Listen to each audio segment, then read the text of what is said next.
Audio is the most important part of video, and you're probably realizing that if you're getting started creating videos and you're feeling like your voice just doesn't sound good. It's quiet, there's too much echo, there's background noise, there's a humming sound. You just don't realize how much audio stuff is going on until you sit down and try to get a clean recording of your voice. But in this video, I'm going to give you 5 clear, easy tips that will totally transform the way you sound in your videos. I'm James Archer and I make videos about making videos. When you're done with this one, you'll want to check out some of the others as well. Tip number 1, bring your microphone closer. Right now, the microphone is over there on my camera, and now you're hearing the microphone right here in front of me. It makes a difference, right? This is really the biggest one. If you're filming with a phone or camera without a separate microphone, it's likely that the built-in microphone is just too far away to get great audio. It's picking up a lot of sound from the rest of the room. An ideal way to solve this is to get an external microphone that lets you record from a source closer to you. This makes your voice louder relative to everything else in the room, which pushes a lot of that external noise down. There are a few different ways to do this. You can use a lapel or lavalier mic like this.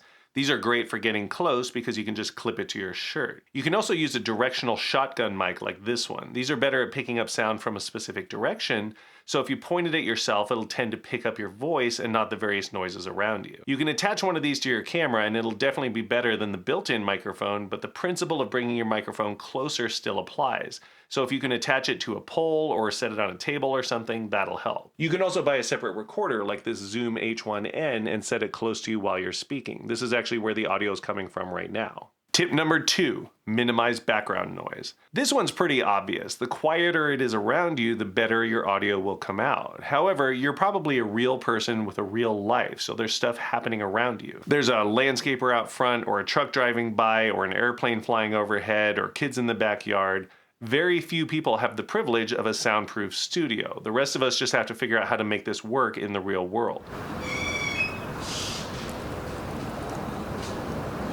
Here's the good news. If you follow the first tip about getting the microphone closer to you while speaking, you're already pushing the background noise way down because your voice will be relatively louder. However, on top of that, there are still things you can do to minimize background noise.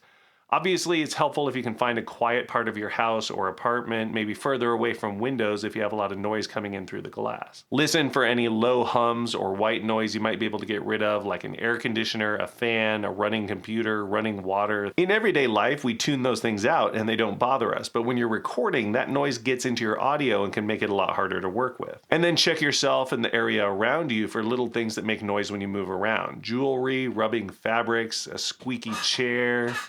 All that stuff can be hard to edit out once it's in there. Eliminate or reduce as many of those noises as you can. For example, my son and I had an off-road adventure channel, and I would always have to remember to take the ignition key off the keychain and hide the rest of my keys so they wouldn't jangle while we were driving. I would also put blankets and other padding around our gear in the back to prevent things from banging together. Tip number 3, get rid of reverb.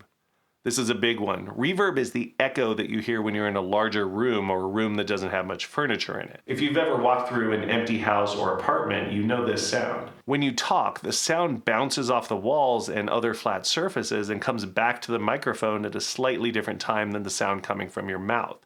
This makes the audio a lot messier, and it's almost impossible to totally remove it once it's recorded. The best thing you can do to reduce reverb is just add stuff to the room. You want to break up and absorb those reflecting sound waves before they make it back to the microphone.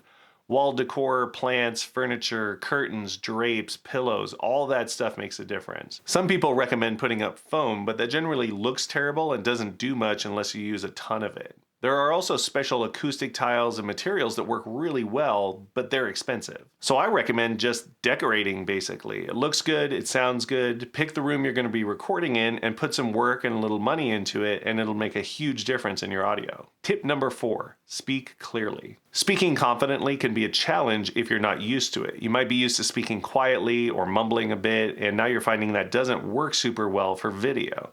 The problem is that the quieter you are, the more your voice mixes with the background and the harder it is to separate out. It makes it difficult for people to listen and understand what you're saying. Now, you definitely don't need to shout at your camera or anything. You don't have to be loud and you don't have to use a broadcaster voice, but you do want to speak with intention. Try to have good posture, remember to breathe, and speak like you want the camera to hear you. Tip number 5, clean up your audio after recording. This part seems scary at first, but it's really not. Once you've recorded your video, a few tweaks to your audio can work wonders for making your voice pop out more. Here are a few basic things you might want to do. First, you'll want to apply compression, which basically brings up the quiet parts and down the loud parts so your voice is generally stronger and more consistent throughout. Then use an equalizer or EQ to raise or lower certain frequencies of your voice. Generally speaking, we can chop off the bottom end since there's not much clarity of voice down there. That'll help get rid of some of the random background noise as well. Then we can bring up the bass end and the top of the voice to give it a little bit of presence. If you've still got a bit of noise or reverb, you can apply some additional effects to help clean those up a bit. They're never perfect, but they'll definitely help. Tip number 6.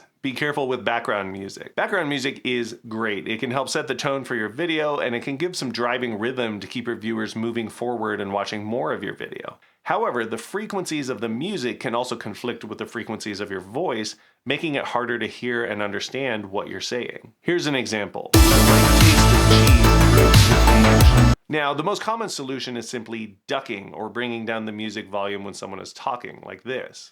The right taste of cheese improves with age. However, you can tell that that's still not great. Even though the volume is lower, the frequencies are still overlapping with your voice, which has the same basic effect as background noise. To solve this, you can actually use an equalizer on your music to lower the volume on the frequencies roughly where your voice sits. It's like you're creating a little nest for the beautiful bird that is your voice. Let's try that again. The right taste of cheese improves with age. That's better. And if you can't quite hear it, try it with headphones and you'll hear the difference better. I actually have a whole video about this if you want to learn more about it. In fact, I have a whole channel full of videos about making videos.